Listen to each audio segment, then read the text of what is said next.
الحمد لله الذي جعل شهر رمضان سيد الشهور وأنزل الفرقان وأنزل القرآن كما أنزل فيه التوراة والإنجيل والزبور وفرض صيامه وضعف للصائم الأجور.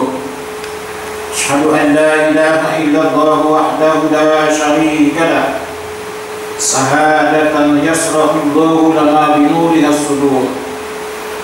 وأشهد أن محمدا عبده ورسوله بلغه من نبي قرب من ربه حتى زج في النور.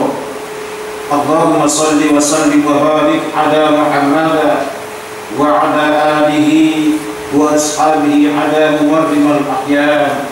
أما بعد فقال الله تعالى في كتابه الكريم: أعوذ بالله من الشيطان الرجيم. بسم الله الرحمن الرحيم. وأن تصوموا خير لكم إن كنتم تعلمون. اتقوا الله حق تقاته ولا تموتن إلا وأنتم مسلمون.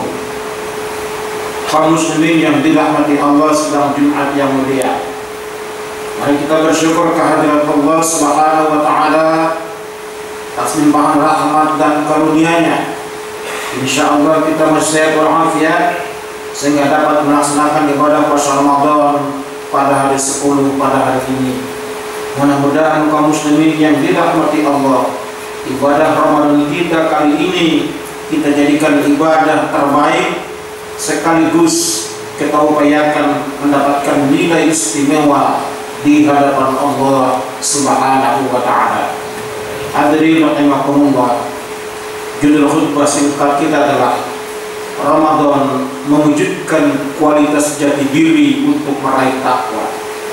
Kaum muslimin rahimakumullah, dalam Al-Quran ada tiga tipe manusia dalam hal melaksanakan ibadah puasa Ramadan.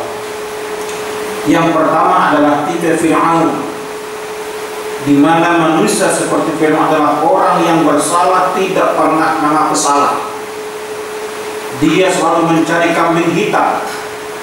Maka jika ada masyarakat di kota Medan atau di Sumatera Utara seperti masyarakat Fir'aun, maka ini gaya hidupnya adalah susah untuk melaksanakan ibadah puasa Ramadan dan bahkan mungkin berani menentang perintah Allah Subhanahu wa taala. Kedua adalah tipe Rasul, di mana Rasul adalah apabila mendengar panggilan Allah sami'na wa ata'na. Dan Rasul adalah manusia yang selalu merasa bersalah, padahal mereka adalah orang-orang yang benar di hadapan Allah Subhanahu wa taala. Kita ketahui bahwa Rasul adalah orang yang maksum, selalu mengucapkan istighfar tidak kurang dari 100 kali dalam satu hari semalam. Tapi Rasul tetap merasa bersalah di hadapan Allah Subhanahu wa taala, sehingga dia selalu istighfar, mohon ampun, bertaubat kepada Allah Subhanahu wa taala. Seperti juga sama halnya dengan Nabi Adam alaihissalam yang merasa bersalah kepada Allah terus langsung berdoa, Rabbana zalamna anfusana wa illam taghfir lana lanakunanna minal khasirin.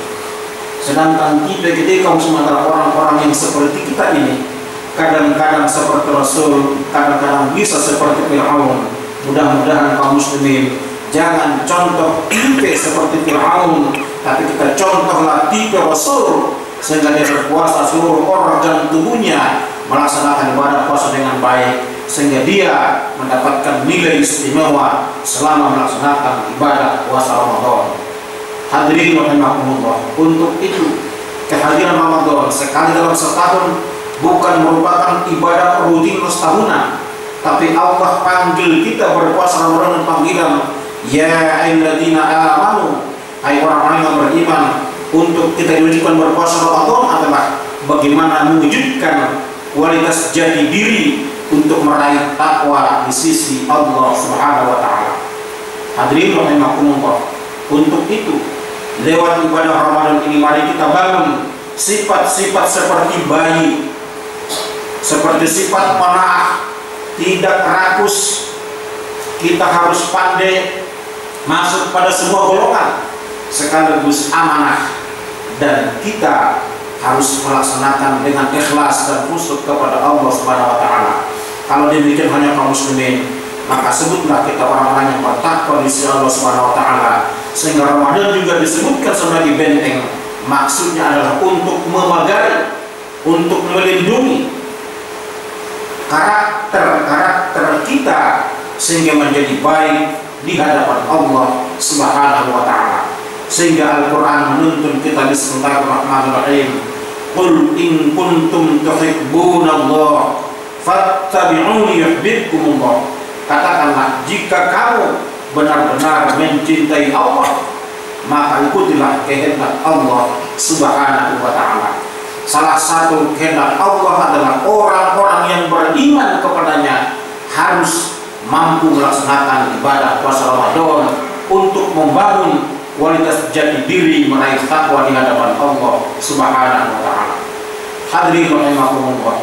Kenapa kadang-kadang manusia tidak bisa meraih takwa di hadapan Allah pada Ramadan terbuka kepada kita bersama?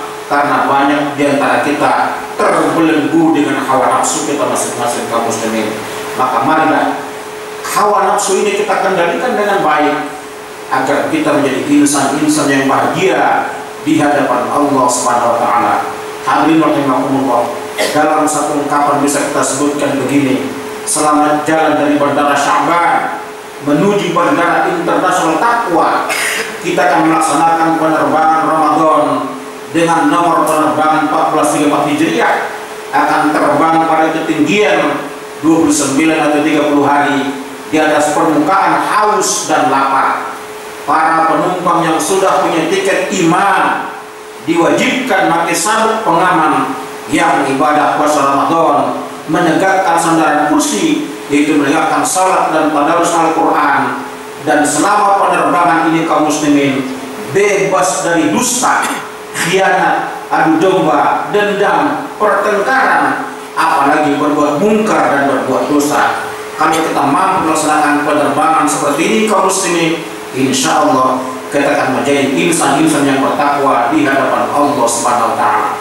Untuk itu kaum muslimin, marilah kita bangun ibadah puasa kita bukan sebatas ibadah puasa umum, puasa khusus, tapi harus mampu di puasa khusus bil khusus. Inilah puasa para nabi Rasul yang dilaksanakan sejak dari dulu, sehingga Ramadan datang kepada kita bagaimana kita membangun kehidupan yang baik agar kita menjadi orang yang beriman dan bertakwa di hadapan Allah Subhanahu wa taala.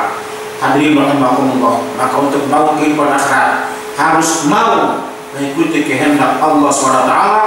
Jangan kita perturutkan hawa nafsu kita, karena hawa nafsu ini akan membawa kita kepada hal yang tidak baik di hadapan Allah Subhanahu wa taala. Al-Qur'an dalam surah Al-Isra ayat 1 Bismillahirrahmanirrahim. Wa man arada al-akhirah wa sa'alaha sa'yaha wa huwa mu'min fa ulaika kana lahum mashkura. Dan barang siapa menghendaki kehidupan akhirat dan berusaha ke arah itu dengan sungguh-sungguh lagi beriman kepada Allah, maka mereka lah orang-orang yang usahanya dibalas Allah dengan baik. Untuk itu kaum muslimin, kita orang yang beriman kepada Allah, kita tahu mana yang salah, mana yang batil, maka kerjakanlah hal-hal yang baik di hadapan Allah, termasuk puasa kita ini, agar mendapatkan nilai istimewa di hadapan Allah Subhanahu wa taala, agar kita meraih maghfirah dan ampunannya. Man shoma Ramadhana imanan wa ihtisaban ghufira lahu ma taqaddama min dzambi. Siapa berpuasa Ramadan dengan penuh iman, penuh perhitungan, ihtisab, itulah bakal mendapat ampunan di hadapan Allah Subhanahu wa taala. Hari ini kaum muslimin hari ke-10 sudah masuk maghfirah. Kita mohon ampunan Allah Subhanahu wa taala agar kita terbebas dari hal-hal yang tidak baik, sehingga selamatlah kita menjadi orang yang beriman di hadapan Allah Subhanahu wa taala. Inilah kaum muslimin khutbah singkat kita pada kali ini. Mudah-mudahan kita semua terbebas dari perbuatan-perbuatan tidak baik dan mampu mewujudkan kehidupan Islami dan meraih takwa di hadapan Allah Subhanahu wa taala. Barakallahu li wa lakum fil Qur'anil azim wa nafa'ani wa iyyakum bima fihi minal ayati wa dhikril hakim wa taqabbal minni wa minkum tilawatahu innahu huwal ghafurur rahim.